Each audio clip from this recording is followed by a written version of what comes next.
الحمد للہ وکفى وسلام علی عباده الذین اصطفى خصوصا علی افضلهم وخاتم النبیین محمد الامین وعلى آلہ وصحبہ اجمعین اما بعد فاعوذ باللہ من الشیطان الرجیم بسم اللہ الرحمن الرحیم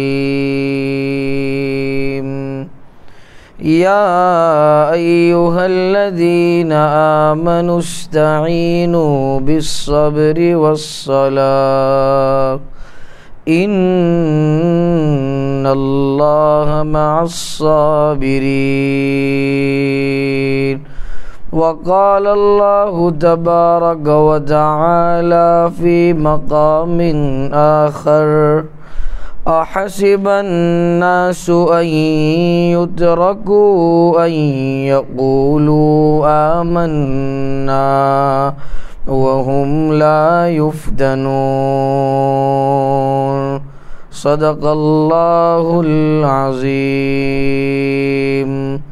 عن ابی ہریرہ رضی اللہ تعالی عنہ قال قال رسول اللہ صلی اللہ علیہ وسلم افضل الصیام بعد شہر رمضان شہر اللہ المحرم او کما قال مزمل علیہ الصلاة والسلام۔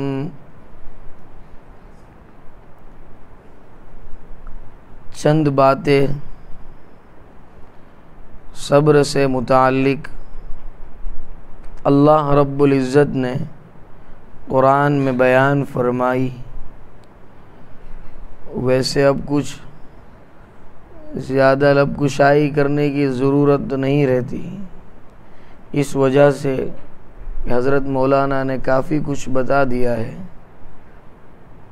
اور وقت بھی اس بات کی اجازت نہیں دیتا کہ زیادہ کلام کیا جاوے، البتہ کچھ باتیں زیر خدمت۔ اللہ رب العزت نے مسلمانوں کو مختلف مواقع پر مختلف احکامات سے نوازا ہے، چنانچہ اللہ نے کہیں تو روزوں کا حکم عطا فرمایا، کہیں نماز کی فرضیت کو بیان فرمایا، کہیں زکوٰۃ کے لزوم کو بیان فرمایا، کہیں حج کے واجب اور لازم اور فرض ہونے کو بیان فرمایا، مختلف مواقع پر مختلف احکامات سے نوازا، اور یہ اللہ کی جانب سے ہمارے لیے انعامات ہے کہ ہم اللہ کے فرائض اور واجبات اور احکامات کو بجا لائیں گے اور طریقۂ سرکار کو اپنی زندگی کا اوڑھنا بچھونا بنائیں گے، تب جا کر ہم مسلمان کہلانے کے لائق بنیں۔ صرف زبانی جمع خرچ سے کچھ نہیں ہوتا۔ چنانچہ محرم الحرام اسلامی مہینوں میں پہلا مہینہ جو شروع ہو چکا ہے، اس کے متعلق چند برے خیالات بدعات پر نظر ڈالیں اور اس کی حقیقت کو واضح انداز میں سنیے کہ محرم الحرام کی جو فضیلت ہے یہ محض حضرت حسین رضی اللہ تعالی عنہ کی وفات اور شہادت سے خاص نہیں ہے، بلکہ صاحب مظاہر حق نے تحریر فرمایا ہے کہ محرم الحرام کی جو فضیلت ہے اور جو خصوصیت ہے وہ دنیا کی پیدائش کے دن سے ہے۔ اس کو جو فضیلت ہے اور اس کا جو تذکرہ ہے یہ خاص طور پر دنیا کی پیدائش کے دن کی وجہ سے۔ دوسری بات کہ محرم کے اندر محض واقعہ حسین ہی پیش نہیں آیا، اس کو صاحب مظاہر حق نے فرمایا کہ عاشورہ کہا جاتا ہے، اور عاشورہ یہ عشر سے بنا ہے،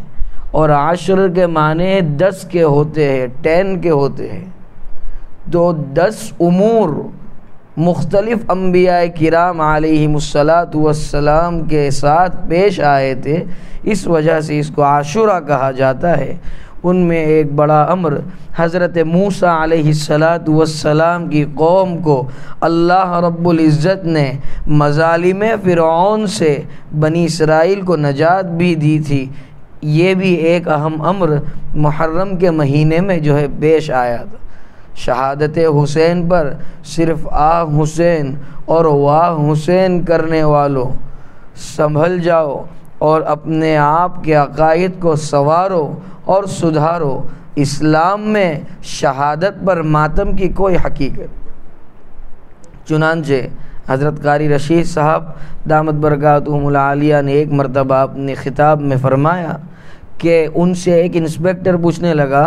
کہ کیا آپ کے یہاں جنازے اٹھتے ہیں اس وقت ڈھول تاشے بجائے جاتے؟ تو حضرت نے فرمایا کہ نہیں، ایسا نہیں ہے۔ تو انہوں نے فرمایا کہ جب ہمارے گھر میں اگر میت ہو جائے تو ہم ڈھول تاشے نگارے اور بازار میں جلوس وغیرہ نکالنا پسند نہیں کرتے، تو پھر کس طرح سے شہادت حسین پر اس طرح کی بیکار اور بے مروت حرکتیں کرنے پر ہم تیار ہو جائیں۔ چنانچہ شہادت حسین کو یاد رکھتے ہیں تو ساتھ ساتھ امیر المؤمنین حضرت عمر بن خطاب رضی اللہ تعالیٰ عنہ کی شہادت کو بھی یاد کیا جاؤ کہ فجر کی نماز کا موقع ہے، امیر المؤمنین نماز پڑھا رہے ہیں، اور کیسی نماز پڑھا رہے ہیں؟ فرمایا امیر المؤمنین جب نماز پڑھا رہے پہلی صف میں قرآن کی آیتیں تلاوت کرتے جا رہے، اور رونے کی اور ہچکیوں کی آواز آخری صف تک پہنچ رہی ہے۔ اس میں مجوسی فیروز لولو جس نے حضرت عمر رضی اللہ تعالیٰ عنہ پر لگاتار مسلسل 6 دھاری خنجر گہوار کیے، فوارے اڑ رہے خون کے، اور حضرت عمر رضی اللہ تعالیٰ عنہ کی نماز کا عالم یہ کہ پیچھے سے حضرت عبد الرحمن ابن عوف رضی اللہ تعالیٰ عنہ کی چادر کو کھینچ کر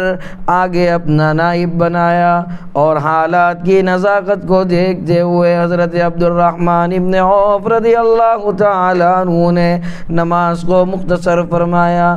بعد از نماز حضرت عمر رضی اللہ تعالیٰ عنہ نے کوئی گلہ، کوئی شکوہ، کوئی شکایت نہیں کی، محض پوچھی تو ایک بات پوچھی کہ میرے خون سے کسی مسلمان کے ہاتھ تو ملوث نہیں ہوئے؟ اس پر جواب دیا اصحاب نے کہ آپ کے خون سے کسی مسلمان کے ہاتھ ملوث نہیں ہوئے، جس خبیث کے اور جس شیطان کے ہاتھ ملوث ہوئے۔ مسلمانوں کی زبردست صف بندی کا عالم یہ تھا، اصحاب کی صفوف کا عالم یہ تھا کہ وہ مجوسی صف چیر کر نکل نہیں پایا اور خودکشی کرنے پہ منظور ہو گیا اور راضی ہو گیا۔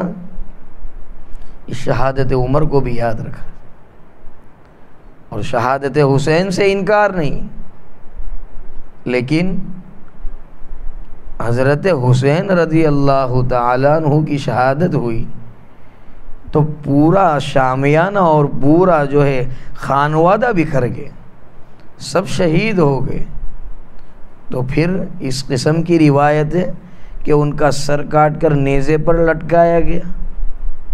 کیونکہ کوئی بھی مسلمان تو زندہ نہیں رہا محض عورتوں کے، اور عورتیں تو جو ہے پردے میں تھیں۔ جتنی بھی روایات ہے اس قسم کی، یا تو موضوع روایات ہے، شیعت کی روایت ہے،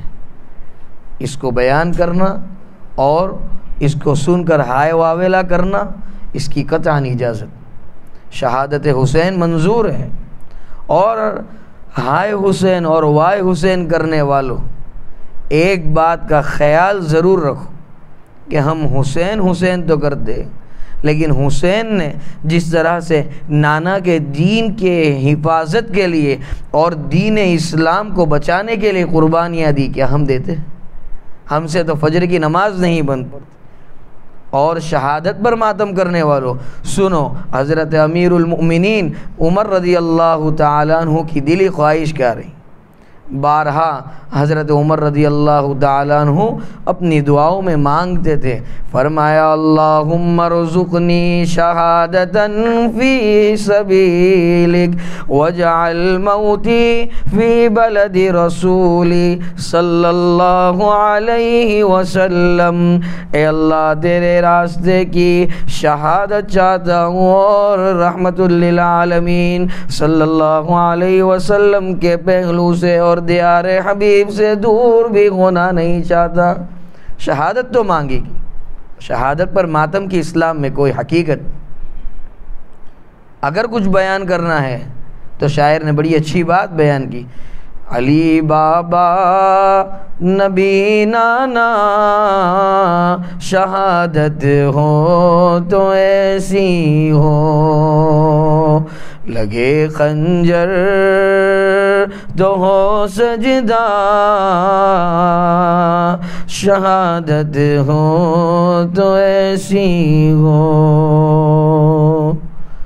شہادت و شرافت اسے کہیں، اور انہوں نے قربانیاں دی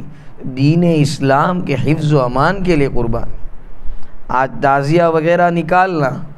اسے پتہ نہیں لوگ کیا سمجھتے،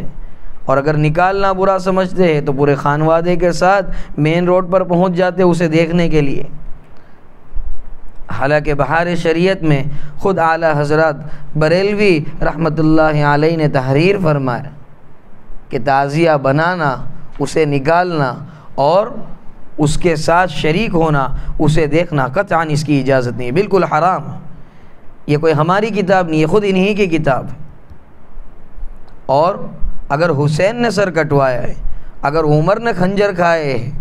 اگر حمزہ نے میدان کارساز میں جو ہے اپنا کلیجہ چبوایا ہے، اگر عثمان نے جو ہے اپنی جو ہے جام شہادت نوش فرمایا ہے، تو کس لیے فرمایا؟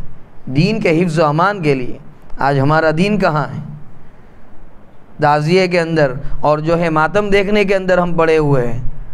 آنکھیں لڑ گئی، فجر کی نماز کے کوئی ٹھکانے نہیں، ظہر کی نماز تعزیوں میں نکل گئی اور عصر کی نماز تیمم سے پڑھی جا رہی۔ پتہ نہیں یہ ان کی کون سی کتاب کا فتویٰ ہے کہ عصر کی نماز تیمم سے پڑھتے، اس کی بالکل کوئی اجازت نہیں۔ اور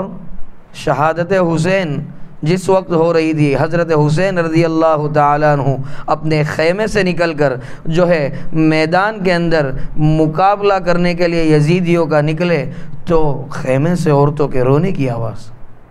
پھر واپس ہوئے اور حضرت نے فرمایا بالکل اجازت نہیں ہے ہائے واویلا کرنے کی اور ماتم کرنے کی، جا رہا ہوں اور مقدر میں اگر شہادت ہوئی تو شہید ہو کر آؤں گا، کبھی میرے نانا کے دین کو رسوا مت کرنا، کبھی اپنی آواز کو اپنے جو ہے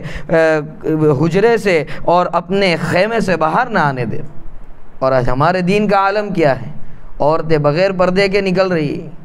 خوب بن ٹھن کر اور تیار ہو کر محرم کے دن نکل رہی، وہاں سے نوجوان اٹھ پٹانگ بال رکھ کر اور پھٹی پرانی جینسیں پہن کر آ رہے اور آنکھیں لڑ رہی، ناجائز تعلقات ہو رہے۔ یاد رکھو، غیر محرم سے ٹیلی فون پر بات کرنا یہ کانوں کا زنا ہے، جس طرح سے اس کو دیکھنا یہ آنکھوں کا زنا ہے، اس کے ساتھ بغیر عقد نکاح کے اور بغیر اس کو حلال کیے ہوئے جو ہے جسمانی تعلقات رکھنا یہ جسم کا زنا ہے۔ اس کے متعلق خیالات لانا اگر بد نظری ہو گئی تو یہ ذہن کا گناہ ہے، ہمارے دماغ کا گناہ ہے۔ تو یہ ہے شہادت کا پیغام، اور حضرت حسین اور حضرت عمر رضی اللہ تعالیٰ عنہ کی شہادت کا یہی پیغام ہے، اور شہادتیں اور قربانیاں دین محمد اور دین اسلام کے حفظ و امان ہی کے لیے دی گئی۔ اور ماتم کرنے والوں سنو اللہ قرآن میں کیا بیان فرمایا،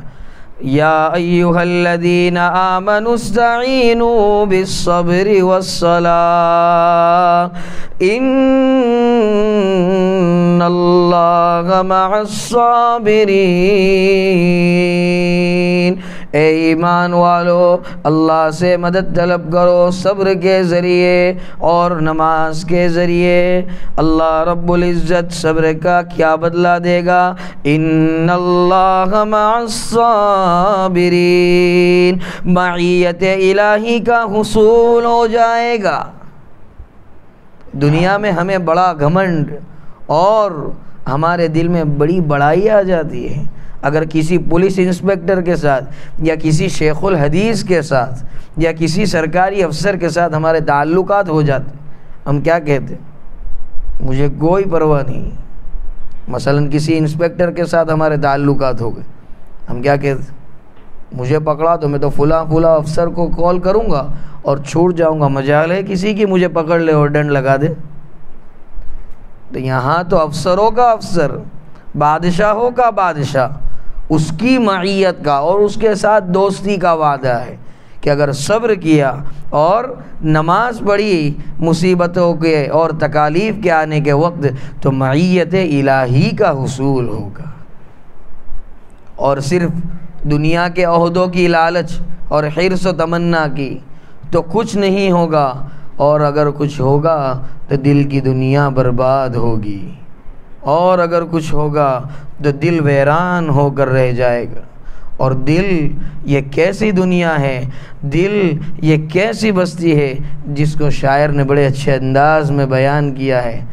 کیا کہتا ہے شاعر؟ ویرانے بھی دیکھے ہیں اور آبادی بھی دیکھی ہے، ویرانے بھی دیکھے ہیں اور آبادی بھی دیکھی ہے، جو اجڑے تو پھر نہ بسے دل وہ نرالی بستی ہے۔ دل کا اجڑنا سہل سہی، سورنا سہل نہیں بھائی، دل کا اجڑنا سہل سہی، سورنا سہل نہیں بھائی، بستی بسانا کھیل نہیں، بستے بستے بستی ہے۔ کسی عام بستی کا بسانا بھی کھیل کود اور تماشے کی بات نہیں، تو پھر یہ تو ہمارا دل ہے۔ اگر کسی کی معیت کا ہمیں فخر ہے تو اللہ کی معیت کا فخر، اور خود اللہ قرآن میں دوسری جگہ بیان فرماتا ہے۔ اللہ نے فرمایا احسب الناس ان یترکوا ان یقولوا آمنا وهم لا یفتنون، کیا گمان کیا ہے ان لوگوں نے جو اپنی زبان سے کہہ رہے ہیں کہ ہم ایمان لے آئے محمد مصطفیٰ کی، ہم دل سے تصدیق کرتے ہیں کلام اللہ کی اور اللہ رب العزت کی، ہم زبان سے اور دل سے گواہی دیتے کہ انہیں آزمایا نہیں جائے گا۔ یہ اگر خیال ہے تو نکال دیں، اللہ تو قدم قدم پر آزمائے، شہادت حسین دے کر اللہ نے آزمایا۔ ارے بھائی، دنیا میں درخت کا کوئی پتا مرضی خداوندی کے بنا ہل نہیں سکتا، تو کس طرح سے جس کے صدقے تو پہل اس جو ہے بیکار اور بے حیثیت کائنات کو اللہ رب العزت نے وجود بخشا، وہ ہے سرکار دو عالم صلی اللہ علیہ وسلم کی ذات، ان کے لخت جگر اور ان کے نواسے، ان کا سر اللہ کی مرضی کے بنا کیسے قلم؟ یہ تو پیغام دیا اللہ نے ان کی شہادت کے ذریعے، امیر المؤمنین حضرت عمر رضی اللہ تعالیٰ عنہ کی شہادت کے ذریعے کہ دیکھو ہم نے ان کا امتحان لیا، ان کی جانوں کا سودا کر دیا، پھر بھی یہ احد احد احد کہتے ہوئے دنیا سے چلے گئے۔ اور ہمارا حال کیا؟ ہمیں تو قرآن نے سب کچھ بیان کر دیا، احادیث نے سب کچھ بیان کر دیا، پھر بھی ہمارا حال یہ ہے کہ ہم ہائے واویلا کرتے ہیں کسی مصیبت اور کسی تکلیف کے آنے کے۔ محرم الحرام یاد رکھیے اللہ کا مہینہ ہے۔ حضرت ابو ہریرہ رضی اللہ تعالیٰ عنہ روایت فرماتے کہ نبی کریم صلی اللہ علیہ وسلم نے فرمایا کہ رمضان کے روزوں کے بعد اگر کوئی روزہ افضل ہے اللہ رب العزت کے یہاں اور اللہ کے حضور، اگر کسی کو فضیلت اور کسی کو فوقیت حاصل ہے تو اللہ کا مہینہ محرم ہے، اور عاشورے کا روزہ اللہ کے نزدیک افضل، چونکہ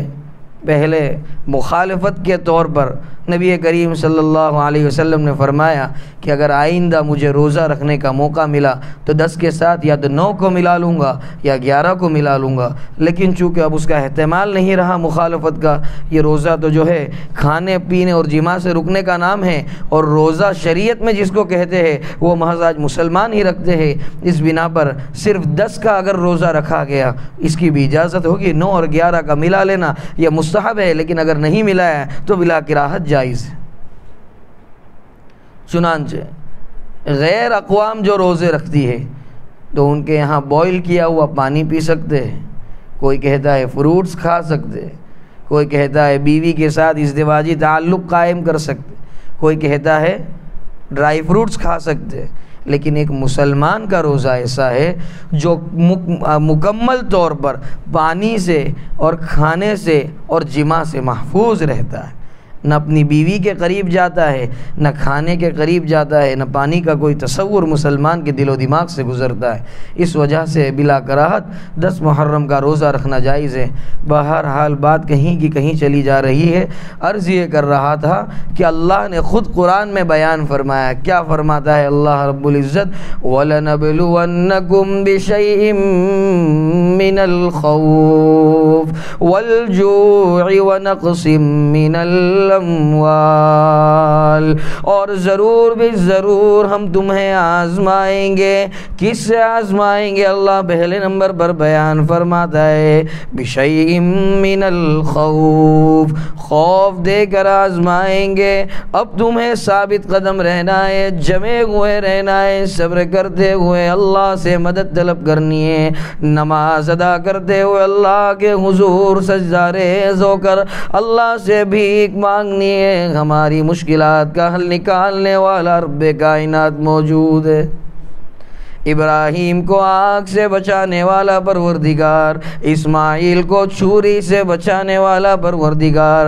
اور بنی اسرائیل کو فرعون کے مظالم سے بچانے والا پروردگار، چمکتی ہوئی اور ننگی تلوار حضرت عمر کی اس سے بچانے والا محمد الرسول اللہ کو پروردگار، وہی پروردگار ہمارا ہے، ہمیں کسی ادنا سے خوف سے بچانے پر وہ بخوبی قادر ہے۔ اور حالت یہ ہے اور کمزوری ہے ہمارے ایمان کی کہ کوئی خوف آ گیا، کوئی ڈر آ گیا، دنیا کے لوگوں پر نظر ہے، اللہ پر نظر نہیں۔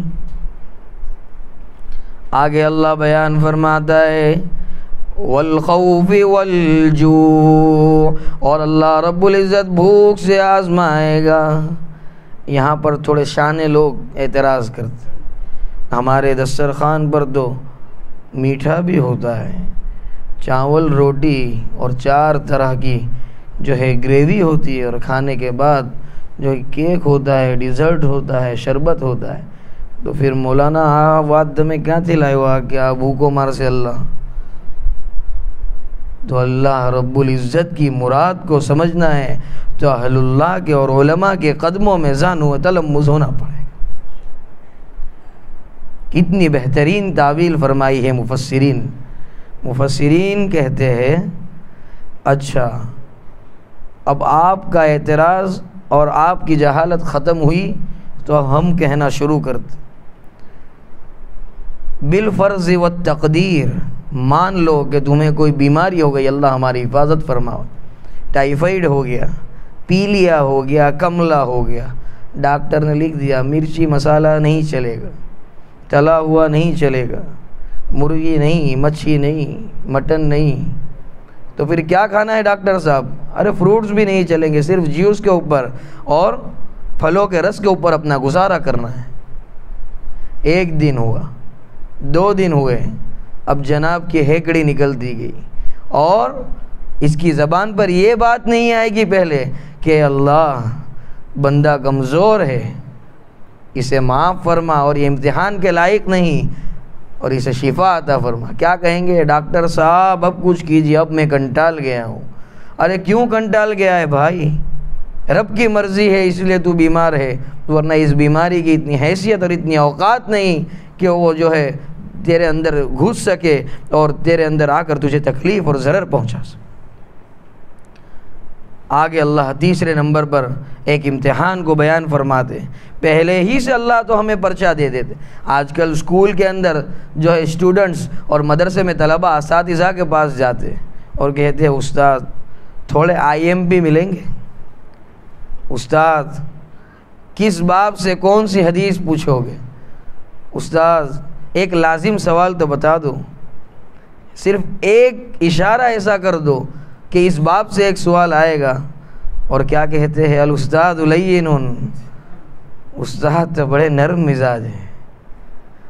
لیکن ہمارے استاد محترم اس کا بڑا اچھا جواب دیتے تھے، الاستاذ لین والطلاب لعین، کہ استاد تو نرم مزاج ہے لیکن طلبہ کمینے ہیں۔ بہرحال ہم تو ایگزامینیشنز کے پیپر کی لالچ میں رہتے ہیں، اللہ نے تو پہلے سے ہی کہا یہ دنیا ایگزام ہال ہے اور تمہارا یہ پیپر ہے، دیکھو ہم تمہیں آزمائیں گے خوف سے، بھوک سے۔ تیسرے نمبر پر اللہ نے بیان فرمایا، اللہ کیا بیان فرماتا ہے، وَنَقْصٍ مِّنَ الْأَمْوَالِ، یہ انٹرنیشنل مسئلہ ہے، ہر گاؤں کی، ہر شہر کی، ہر بستی کی، ہر ملک کی یہی داستان ہے کہ پیسے سے انسان پریشان ہیں۔ تو کیا کہتے ہیں، آپس میں تاجر کی ملاقات، تجار کی ملاقات ہوتی ہے تو ایک کہتا ہے یہ مودی جب سے آیا ہے تب سے حالت خراب کر رکھی، تو دوسری جانب سے کہتا ہے ارے مودی کی کچھ نہیں آتی، یہ تو امت شاہ کا کیا کرایا ہے، مودی تو کٹ پتلی ہے۔ تو اور کسی جو ہے جانب سے آواز آتی ہے نہیں یہ یوگی نے بڑا ظلم و ستم ڈھا رکھا ہے۔ مودی ہو یا یوگی ہو یا امت شاہ ہو یا اڈوانی ہو یا کوئی بھی بیوقوف ہو، ہماری نظر اللہ پر ہونی چاہیے۔ اللہ نے آج انہیں اقتدار دیا اور اللہ نے انہیں ہم پر مسلط کیا تو یہ مسلط ہوئے، ورنہ ان کی کوئی حیثیت اور کوئی اوقات نہیں کہ ہم پر حکمرانی کر سکے، یہ اللہ کا فیصلہ ہے۔ مودی اور یوگی پر اعتراض کرنے والوں پسے پردہ اللہ پر اعتراض کرتے، اسی لیے ہر موقع پر اللہ رب العزت نے دعائیں سکھلائی، فرمایا ربنا لا تسلط علینا من لا یرحمنا، اے اللہ تو ہم پر ایسے لوگوں کو مسلط نہ کر جو ہم پر رحم و کرم کا معاملہ نہ کرے، نرمی کا معاملہ نہ کرے۔ دعا کو پڑھنے کے بجائے مودی اور یوگی کو کوسنے سے کچھ حاصل نہیں ہونے، اور یہ پیپر دیا جا رہا ہے، دیکھو یہ مودی اور یوگی آئیں گے لیکن کیا کہنا ہے تمہیں، لا تسلط علینا یا ربنا من لا یرحمنا، یہ کہنا ہے، اس کا ورد جاری رکھنا ہے۔ پھر دیکھو اللہ کیسے الٹے منہ پٹکتا ہے، کس طرح سے حق کا بول بالا ہوتا ہے اور باطل کا منہ کالا ہو۔ بہرحال آگے اللہ رب العزت بیان فرماتے ہیں والانفس، اور جانوں کو لے کر آزمائے گا، جیسے محرم الحرام میں شہادت حسین ہوئی، ایک طرف شہادت عمر کے بھی واقعات ہے، ایک طرف شہادت حمزہ بھی جو ہے اس بات کا پیغام دیتی ہے کہ ہمیں اللہ کی مرضیات پر راضی رہنا چاہیے۔ ہمارے بیوی بچے کسی عزیز و اقارب کے انتقال پر ہمارے گھر کی عورتیں بسا اوقات اس طرح کے جملے کستی ہیں، ہائے اللہ اسے ابھی لینا تھا، الیاذ باللہ میری عمر اسے لگ جاتی، تو ارے اب آپ کو اللہ سے زیادہ سمجھ پڑنے لگی ہے کہ ہماری عمر اسے لگ جاتی، ہو سکتا ہے آپ کی عمر انہیں دے دی جاتی ہے، کینسر میں مبتلا ہو جاتے، اور پھر انسان کینسر میں مبتلا ہو کر کیا کہتا ہے کہ اللہ اب اٹھا لے، اب برداشت نہیں ہوتا۔ ہو سکتا ہے اس کو 50 کی بجائے 60 سال کی عمر دینے کے اندر ڈائبٹیز لگنے والا ہوتا، تو اللہ کو رحم آ گیا کہ نہیں میرا بندہ اتنی حیثیت اور اتنی طاقت نہیں رکھتا کہ اس بیماری کو برداشت کر سکے، اس لیے اللہ نے لے لی۔ ہر حال میں رب راضی تو ہم راضی، رب ناراض تو ہم ناراض۔ آج کل ایک مزاج اور ایک فیشن بنا ہوا، کوئی کیا کہے گا، بتا گاؤں والا ہوں کیسے، مول صاحب شادی چھے، ایک ور شادی چھئی تو ماری بૈરી મારી ભાઈ એક જોડો માંગ્યો، પછી 6 મહિના પછી પાછી શાદી આવી તો બૈરીએ કીધું તમારી પોઝિશન ન હું તો આ જોડો પહેરીને ચાલી જઈશ। પછી ગામવાળા કહેશે કે તમારી કોઈ હેસિયત, તમારી કોઈ ઓકાત નથી કે એક જોડો અને એક નેકલેસ બીવીને અપાવી શકો। گاؤں والا ہوں کیسے، دنیا والے کیا کہیں گے، نہیں، ہمیں کیا دیکھنا ہے، اللہ کیا کہے گا، اس کا رسول کیا کہے گا. جس کو شاعر کہتا ہے سارا جہاں ناراض ہو پرواہ نہ چاہیے، مد نظر تو مرضی جانان چاہیے، بس اس نظر سے دیکھ کے کر تو یہ فیصلہ کہ کیا کیا تو کرنا چاہیے اور کیا نہ چاہیے. قرآن اور حدیث کیا کہتی ہے وہ کرنا چاہیے، گاؤں والے کیا کہتے ہیں وہ نہیں کرنا چاہیے. آخری بات بیان فرمائی والثمرات، اور پھلوں کے ذریعے آزمائے گا. ثمرات،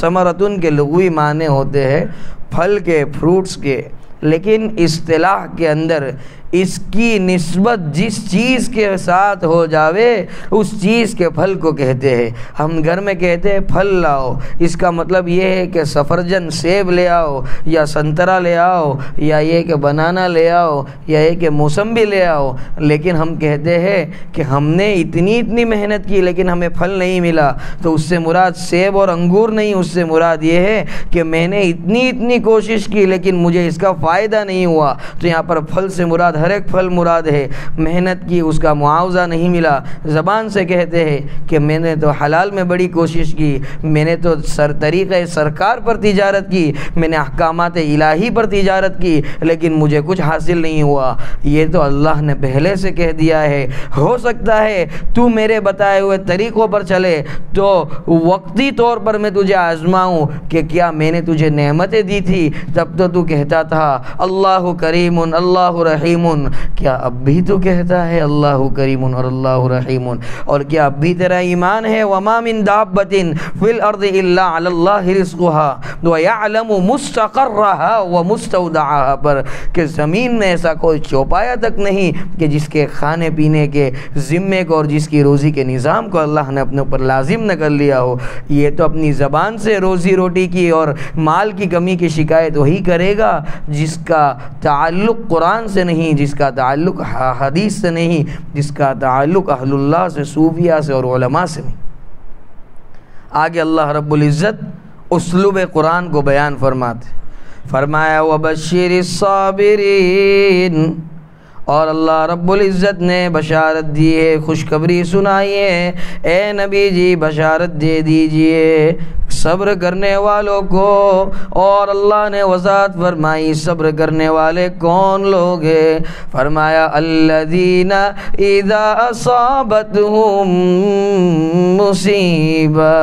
صابرین وہ لوگ ہیں کہ جب ان پر کوئی مشکل آ پڑتی ہے، کوئی مصیبت انہیں گھیر لیتی ہے، یہ نہیں کہتے کہ مودی نے کیا، یہ نہیں کہتے کہ ڈاکٹر صاحب میری بیماری کا علاج کرو، یہ نہیں کہتے کہ اللہ تو نے میری بیوی کو کیوں لے لیا. اللہ سے وہ لوگ عاجزانہ اور مؤدبانہ انداز میں اور انکساری اور نہایت عاجزی سے کہتے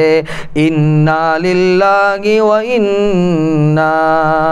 الیہ راجعون،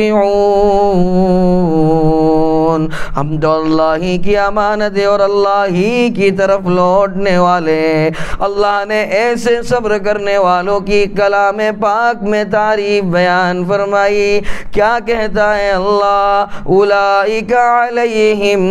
صلوات من ربہم ورحمہ واولئک هم المہتدون. یہی وہ لوگ ہیں جن پر اللہ کی رحمت خاصہ اور رحمت عامہ اور رحمت کاملہ کا نزول ہوتا ہے، اور یہی لوگ ہدایت یافتہ ہے. آج کل ہدایت یافتہ لوگ اگر اخلاص نہیں تو جان لو کہ ان کی ہدایت بیکار ہے. ذرا 3 دن لگ گئے، 40 دن لگ گئے تو سب سے پہلا اس کا رد عمل تو یہ ہوا کہ منہ میں پان آ گیا. اور ممبر و محراب پر ٹیک لگا کر علماء پر طنز کرنے لگے، تو یاد رکھو علماء پر طنز کرنے والوں، اللہ قرآن میں کیا کہتا ہے؟ فرمایا یا ایھا الذین آمنوا اتقوا اللہ وکونوا مع الصادقین، اے ایمان والو تقوی اختیار کرو، اور تقوی کی بہترین ڈیفینیشن صاحب جلالین بیان فرماتے امتثال الاوامر واجتناب النواہی، کرنے کے کاموں کو کر اور نہ کرنے کے کاموں کو نہ کر، یہ تقوی کا ادنا درجہ ہے، اور اس کے اعلیٰ درجے کی کوئی حد نہیں۔ اپنے آپ کو سنوارتا جا، تقوی کے مقامات کی بلندی اللہ کے ہاتھ چھوڑ دے، اللہ کے سپرد کر دے۔ آگے اللہ نے بیان فرمایا وَكُونُوا مَعَ الصَّادِقِينَ، اور سچوں کے ساتھ رہے، اچھوں کے ساتھ رہے، جس کی تفسیر میں مفسرین نے لکھا ہے الصادقین ایہم المفلحون وایہم المتقون۔ صادقین سے مراد سچے لوگ ہیں، کامیاب لوگ ہیں، متقی لوگ ہیں، جنہوں نے اپنی زندگی کو تقوی کے اعتبار سے ڈھالا ہے، اور تقوی کو اور سچائی کو اپنا اور نہ بچھونا بنایا ہے۔ اگرچہ اس کی تفسیر میں خطیب بغداد علامہ سید محمود آلوسی نے روح المعانی میں بیان فرمایا کہ صادقین سے مراد الصادقین فی الاقوال والصادقین فی الاعمال والصادقین فی الاحوال۔ یہاں مراد 3 قسم کے لوگ، کہ سچا ہو اپنی زبان میں الصادقین فی الاقوال والصادقین فی الاعمال، اپنے لین دین میں اپنے اعمال میں بھی سچا، خلوت کچھ اور ہے اور جلوت کچھ اور۔ تیسری بات بتلائی اپنے احوال میں سچا ہو، اس کے احوال بھی سچ پر اور صدق پر مبنی ہو۔ بہرحال یہ علماء کی تعریف ہے اور یہ سچوں کی تعریف ہے۔ ان کی صحبت میں بیٹھنے کے علاوہ اگر ہم چاہیں کہ ہم اپنے بلبوتے پر کچھ کر لیں اور علماء پر طنز کرنے لگے، کچھ جو ہے ذمہ داریاں مل جائے اس بنا پر، تو اس کی قطعاً شریعت میں کوئی اجازت نہیں۔ انما العلماء ورثۃ الانبیاء۔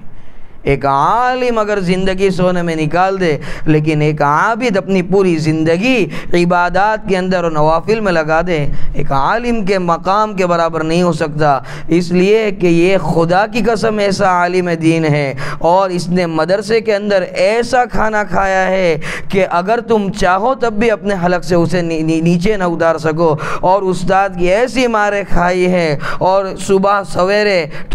موسم نے استاد کے اور قرآن کے ڈر سے، قرآن یاد نہ ہونے کے ڈر سے اس طرح سے اٹھائے کہ تم خدا کی قسم اٹھنے کا تصور تک نہیں کر سکتے۔ مدرسے میں اپنی زندگی کو صرف کرنے والے علماء پر طنز نہ کیا کرو۔ شہادت حسین اسی کا پیغام دیتا ہے، شہادت عمر نے اسی کا پیغام دیا ہے کہ تحفظ اسلام، تحفظ دین اور اسلام اور دین کی حفاظت کب ہوگی؟ جب ہم اسے سمجھیں گے، اور اسے ہم سمجھیں گے کب؟ جب سچوں کی، اہل اللہ کی، اولیاء کی، صوفیاء کی صحبت میں رہیں گے، علماء سے رابطہ رکھیں۔ اسی لیے تو اپنے آپ کو بڑائی سے بچانے کے لیے کتنی اچھی بیان فرمائی، مٹا دے اپنی ہستی کو اگر کچھ مرتبہ چاہے، کہ دانا خاک میں مل کر گلے گلزار ہوتا ہے۔ ارے ایک بے جان دانا گیہوں کا، اسے بھی اگر عزت چاہیے تو سب سے پہلے اسے کیا کرنا پڑتا ہے؟ اسے زمین میں دبایا جاتا ہے، اسے روندا جاتا ہے، اس کے مرتبے اور اس کے مقام کو گرایا جاتا ہے، اسے ذلیل و خوار کیا جاتا ہے، لیکن وہ تکبر نہیں کرتا، اپنے آپ کو مٹاتا ہے، لیکن پھر خاک میں مل کر اپنے آپ کو مٹاتا ہے۔ ایک وقت وہ آتا ہے کہ جب اس میں سے کونپل پھٹتی ہے اور پھر وہ اپنا ثمرہ اور اللہ کی طرف سے پھل دینے لگتا ہے، تو جس نے اسے روندا ہے قدموں کے نیچے رکھا ہے، وہی کسان آج اس کی دیکھ بھال کرتا ہے، کسی جانور تک کو اندر آنے نہیں دیتا، اور اگر کوئی آ جائے اس کے کھیت میں تو اسے کہتا ہے کہ یہ میری بڑی پیاری کھیتی ہے اور میں نے اسے بڑے پیار سے اور بڑی دیکھ بھال کر کے بڑا کیا ہے، تو ذرا دھیان رکھنا کہ میرے کھیت کو کوئی نقصان نہ ہو۔ دانے کو اللہ نے مٹ جانے پر اتنی عزت بخشی، تو ہم اگر اپنے آپ کو مٹائیں گے تو اللہ ہمیں کتنی عزت بخشے۔ یہی پیغام محرم ہے اور یہی پیغام حسین ہے، اور یہی شہادت عمر سے ہمیں سبق ملتا ہے کہ ہم اپنے آپ کو مٹائیں، دین کی اور اسلام کی حفاظت میں اپنے آپ کی زندگی کو صرف کرے۔ حضرت نبی کریم صلی اللہ علیہ وسلم کے دین کو بچانے کے لیے اپنے آپ کو اس قسم کے تعزیے اور ماتم وغیرہ کی خرافات سے بچائے۔ دین کو رسوا اور بدنام کرنے کے لیے دیگر قومیں کم ہیں کہ ہم بھی اس میں شامل ہو جاوے، بس یہی سوچنا ہے کہ اللہ کے نبی کے پیارے نواسے حسین نے اپنا سر کٹوایا کربلا میں، اور حسن نے زہر کھایا، اور جو ہے عمر نے خنجر کھائے، اور حمزہ نے کلیجہ چبوایا، اور جو ہے حضرت عثمان نے اپنے آپ کو شہادت کے جام شہادت نوش فرمایا، جو تحفظ اسلام اور تحفظ دین کے لیے ہے۔ اللہ رب العزت کہنے سے زیادہ عمل کی توفیق عطا فرماوے۔ وآخر دعوانا عن الحمد للہ رب العالمین۔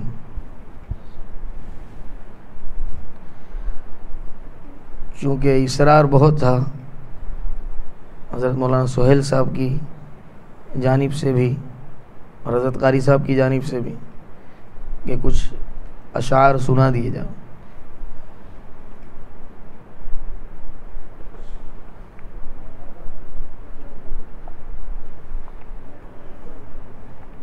مستقل کوئی نعت تو نہیں، لیکن چند اشعار۔ علامہ اقبال فرماتے ہیں، بڑی اچھی بات بیان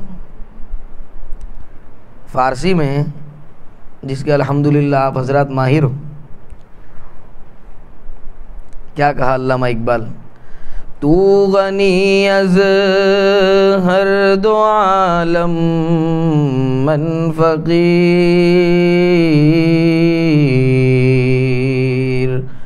روز محشر عذر ہائے من پذیر، گر تو میں بینی حسابم ناگزیر،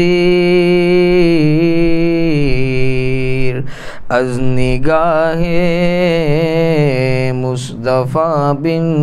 غابگیر۔ علامہ اقبال کہتے ہیں اللہ اس لائق نہیں ہے بندہ کہ تو اس کا حساب لے، لیکن پھر بھی اتنی ہی بد نصیبی ہو میدان محشر میں اور حساب لینا ہی مقصود ہو، تو سرکار کی نظر سے اور سرکار کی موجودگی سے اس بے نصیب اور بد نصیب کا حساب دور رکھیو، اس لیے کہ اعمال اس قابل نہیں کہ سرکار اسے دیکھ کر شفاعت پر جو ہے مہر لگا سکے۔ اب چند نبی کریم صلی اللہ علیہ وسلم کی تعریف میں اشعار۔ یوں خیالوں میں تیرا نور سب کر چمکے، یوں خیالوں میں تیرا نور سب کر چمکے،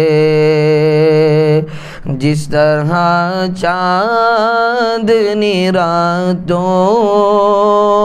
میں سمندر چمکے، آپ کا نام محمد ہے مبارک اتنا، آپ کا نام محمد ہے مبارک ایسا، لکھ دیا جائے تو کاغذ کا مقدر چمکے، میرے سرکار کی کملی میں ہے جلوہ اتنا، روز محشر ساری امت کا مقدر چمکے۔ فیشن، سٹائلسٹ، ہینڈسم بننے کا بہت شوق ہے نا، تو بمبئی کے شیطانوں کی سٹائل اور فیشن اختیار کرنا چھوڑو۔ ارے یہ ہجڑے تمہیں کوئی کام نہیں آئیں گے، میدان محشر سرکار کی شفاعت کام آئے گی۔ ننگے ناچ کرنے والیاں، فاحشہ عورتیں تمہارے کوئی کام نہیں۔ سنت،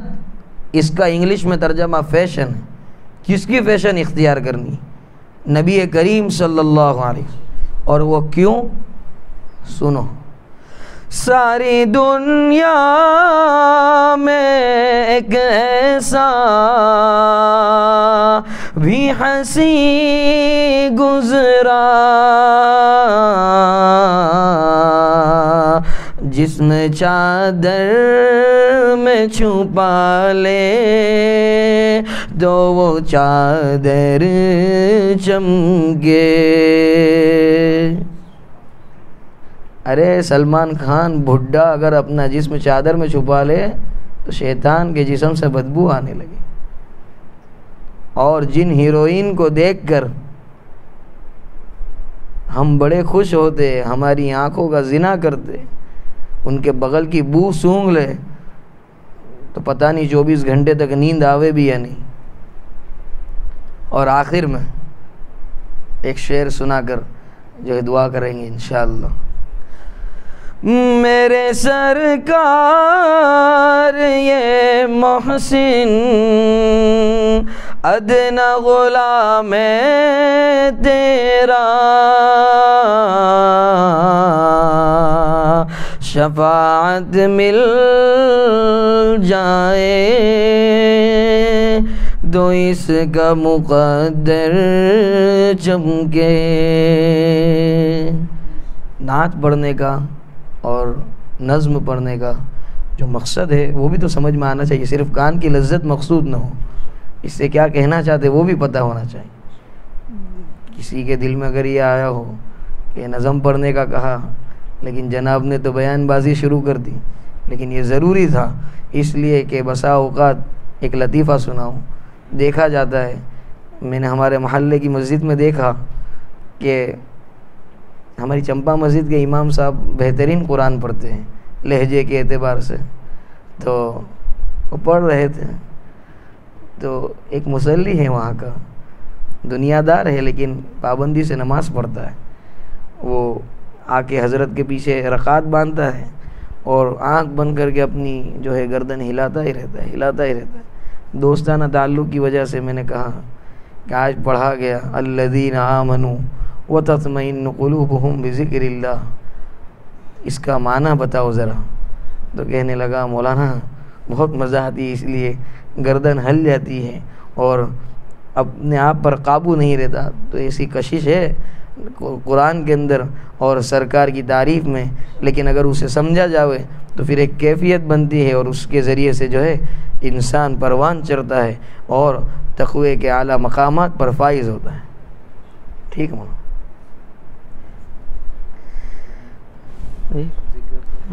اجازت نہیں، بس وہ وقت بھی کافی ہو گیا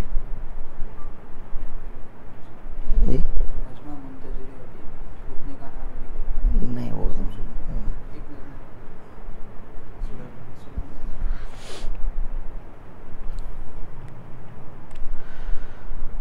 مناجات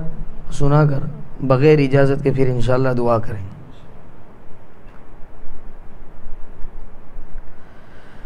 دل مغموم کو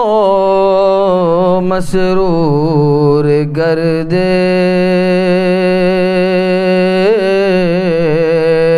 اور دل بے نور کو پر نور کر دے، فروزہ دل میں شمع دور کر دے، اور یہ گوشہ نور سے معمور کر دے، اور میرا ظاہر سنور جائے الہی، اور میرے باطن کی ظلمت دور کر دے، میری گھات میں خود نفس میرا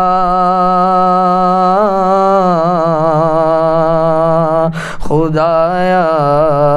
اس کو بے مقدور کر دے، اور میں وحدت بلا مخمور کر دے، اور محبت کے نشے میں چور کر دے۔ بسم اللہ الرحمن الرحیم، سبحانک اللہم و بحمدک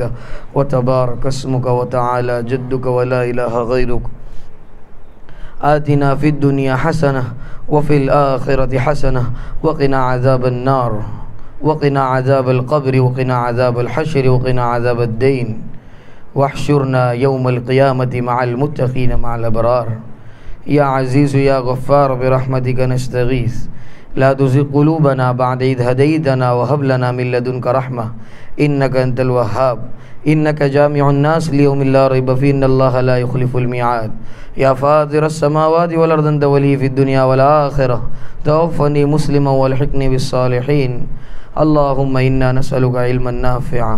ورزقا واسعا وحلالا طيبا وشفاء من كل داء وأعمالا متقبلا وجسما عاملا ولسانا ذاكرا وقلبا ذاكرا ولسانا شاكرا وقلبا شاكرا وتوبة قبل الموت وراحة عند الموت ونجاة بعد الموت، يا ربنا لا تسلط علينا من لا يرحمنا، ارحمنا يا ربنا، لا تغضب علينا يا ربنا، لا تغضب علینا یا ربنا۔ اے اللہ ہمارے گناہوں کو معاف فرما، گناہوں سے درگزر فرما، میرے مولا بہت بڑے پاپی ہے، خطا کار مجرم ہے، در در کی ٹھوکریں کھا کر تیرے در پر آئے ہیں، میرے مولا تو نے معاف فرما دیا تو تیری شان میں کوئی کمی نہیں آئے گی، لیکن ہم سے گندی نالی کے گندے کیڑوں کی بگڑی بن جائے گی، میرے مولا رحم کا، کرم کا، عفو کا، درگزر کا، عافیت کا، سہولتوں کا، نظر اندازی کا معاملہ فرما، میرے مولا ہمارا منہ تو اس قابل نہیں کہ تجھ سے مانگ سکے، یہ تو تیرا کرم ہے کہ تو نے اپنا نام لینے کی اور تجھ سے بھیک مانگنے کی اجازت دے رکھی ہے، ورنہ اس منہ کی اتنی حیثیت نہیں کہ 1000 مرتبہ بھی اسے مشک و گلاب سے دھویا جاوے تب بھی اس کی یہ حیثیت اور یہ اوقات ہو کہ ہم اپنی ناپاک زبان سے تیرا پاک نام لے سکے۔ 1000 بار بشویم دہن سے مشک و گلاب ہنوز نام دو گفتن کمال بے ادبیست، اے اللہ رب العزت ہمارا وہاں سے آنا قبول فرما، ہم تمام کا جمع ہونا قبول فرما، میرے مولا جو جس لائن سے پریشان ہے میرے مولا تو بخوبی ہر ایک کے دل کی گڑن کو اور تڑپ کو جانتا ہے، میرے مولا ہر لائن سے جو پریشان ہے اس کی اگر جائز تمنا ہے تو اسے پورا فرما کر اس سے نجات عطا فرما، اور اگر کوئی ناجائز چیز کے لیے پریشان ہے تو اسے ہدایت عطا فرما، روزیوں میں خوب برکتیں عطا فرما، میرے مولا علم و عمل میں برکتیں عطا فرما، میرے مولا علم نافع عطا فرما، میرے مولا استدراج سے بہت ڈر لگتا ہے، میرے مولا تیری مقبولیت دینے کے بعد جو ہے پکڑ کرنے سے بہت ڈر لگتا ہے، میرے مولا حفاظت فرما، استدراج سے حفاظت فرما، میرے مولا عمل کرنے کی، علم کے ساتھ ساتھ عمل کرنے کی بھی توفیق عطا فرما، میرے مولا جو حاضرین مجلس ہے جن جن ضروریات کو اور جن جن تمناؤں کو لے کر یہاں پر حاضر ہوئے ہیں، میرے مولا ان سے بڑھ چڑھ کر تو انہیں عطا فرما، میرے مولا خاص طور پر جو حاکم اور حکمران ہم پر مسلط ہوئے ہیں، میرے مولا ہم ان کے مظالم کی تاب نہیں لا سکتے، لیکن اس بات کی گواہی ضرور دیتے ہیں کہ تیری مرضیات کے بنا ان کی کوئی حیثیت اور کوئی وقت و اوقات نہیں کہ ہمیں پریشان کر سکے، میرے مولا اب تو اپنا رحم کا اور کرم کا معاملہ فرما، میرے مولا ہم گنہگار تیرے ہیں، میرے مولا ہم خطاکار تیرے ہیں، میرے مولا یہ ہمارا آپس کا معاملہ ہے، اس قسم کے ظالموں پر اپنا معاملہ نہ ڈال، میرے مولا ہم تو تیرے گنہگار ہیں، میرے مولا اور پھر بھی جو ہے تیری پیاری امت کے، تیرے پیارے نبی کی پیاری امت سے ہے، میرے مولا عفو کا درگزر کا معاملہ فرما، میرے مولا آج جو پریشان ہمیں کیا جا رہا ہے تو بخوبی جانتا ہے، صرف اور صرف یا اللہ کہنے کی وجہ سے پریشان کیا جاتا ہے، محمد النبینا کہنے کی وجہ سے میرے مولا حیران اور پریشان کیا جاتا ہے، آتنکواد کی نظروں سے صرف اور صرف رسول اللہ کہنے کی وجہ سے دیکھا جاتا ہے، صرف اور صرف چہرے پر تیرے نبی کے طریقے کو، داڑھی کو اور لحیہ کو سجانے کی وجہ سے ہمیں منافق اور پریشان کرنے والے اور زمین میں فساد مچانے والے آتنکوادی کہا جاتا ہے، میرے مولا تانے دیتے ہیں یہ لوگ،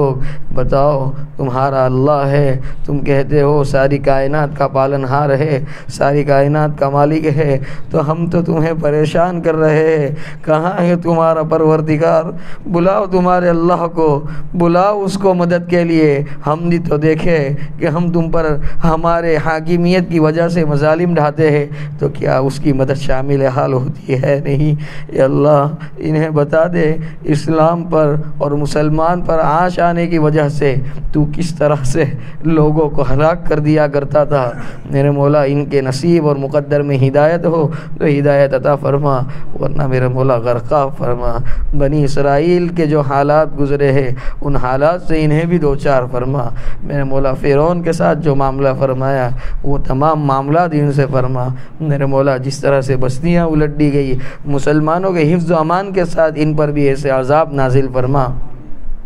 میرے مولا تو نے جس طریقے سے مسلمانوں کا انتقام لیا ہے ان کے مقدر میں اگر ہدایت نہ ہو تو انہیں بتا دے اسلام اور مسلمانوں کو پریشان کرنے والوں کا انجام کیا ہوتا ہے، اور ثابت کر دے کہ یہ تمہارے گنہگار نہیں ہے کافرو، یہ میرے گنہگار ہے، اور مجھے بہت پسند ہے ان کا توبہ کرنا، اور آج انہوں نے جو ہے کچھ میری اور میرے پیارے کی اور میرے پیارے کے پیارے نواسے کی بات کر کے میرے دربار میں بھیک مانگی ہے، اور میں نے ان کی ٹوٹی پوٹی بھیک کو شرف قبولیت سے نواز کر تمہارا تختہ الٹ دیا ہے، خلافت عثمانیہ کے نظام کو قائم فرما، اقتدار عطا فرما، مسلمانوں کو آپس میں اتحاد، الفت اور محبت اور انسیت پیدا فرما، ہر قسم کے خلفشار انتشار سے جملہ مسلمان عالم کی حفاظت فرما، جو مرحومین اور مرحومات دنیا سے جا چکے ہیں اعلیٰ علیین میں بہترین مقامات عطا فرما، محمد الرسول اللہ کا پڑوس عطا فرما، جنت الفردوس میں اعلیٰ اور بالا مقامات سے سرفراز فرما، اور حوض کوثر پر ہم سب کو پانی پینا نصیب فرما، نبی کی شفاعت سے مشرف فرما، میدان حشر میں رسوائی سے حفاظت فرما، میدان حشر میں پردہ پوشی کا معاملہ فرمائیو، تجھے تیرے حبیب کا واسطہ، میرے مولا تجھے اصحاب کا واسطہ، میرے مولا تجھے ہمارے جد امجد حضرت آدم علیہ السلام کا واسطہ، اہل اللہ کا واسطہ، مفسرین علماء حق کا واسطہ، میرے مولا کرم کا، عفو کا، درگزر کا معاملہ فرما، جو کچھ مانگا وہ بھی عطا فرما، خصوصاً روزی کی لائن سے میرے مولا بہت پریشان ہیں مسلمان، ہر ایک کو فراوانی اس کے مقدر کے مطابق، اور مقدر میں اگر فراوانی نہ ہو تو اسے مقدر فرما کر میرے مولا ہر مسلمان کو فراوانی عطا فرما، کہ اس کی جو ہے اخلاص کو بھی لوگ اس کے پاس مال نہ ہونے کی وجہ سے مجبوری سمجھے،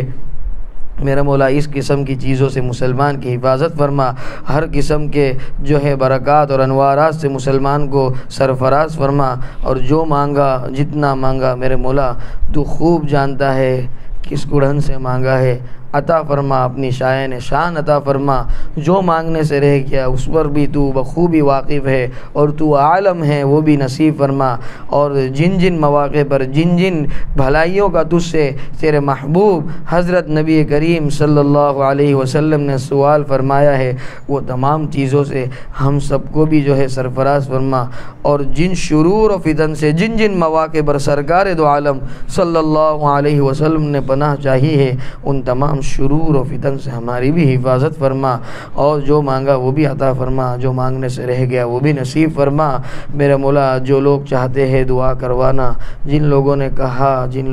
جو لوگ کہنا چاہتے ہیں، جن لوگوں نے لکھا، ان تمام کا حصہ اس دعا میں میرے مولا اپنی شائن شان مکمل اور درج فرما۔ اور میرے مولا اپنی شائن شان عطا فرما، اپنے حبیب کے صدقے میں عطا فرما۔ بفضل سبحان ربک رب العزت عما یصفون وسلام علی المرسلین والحمد للہ رب العالمین۔